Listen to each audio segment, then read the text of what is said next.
Right then, what we're going to do here is show you how to add an image to a custom object tab on Salesforce. So for this, it's not something that's available on Salesforce Lightning, so we need to switch to the classic mode.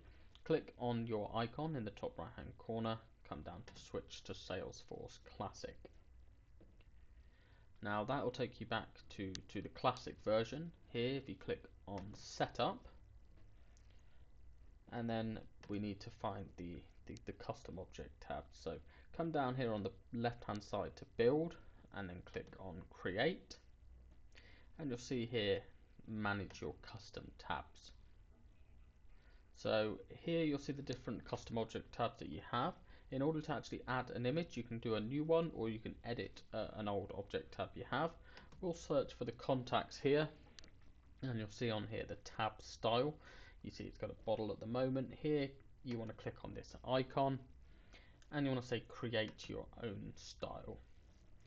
Now from there you can change the color, set that to what you want to be, and then you have to click insert an image. This will take you to all of your personal documents. You select the logo that you want, and that's as simple as that. You inserted your image into a custom object tab.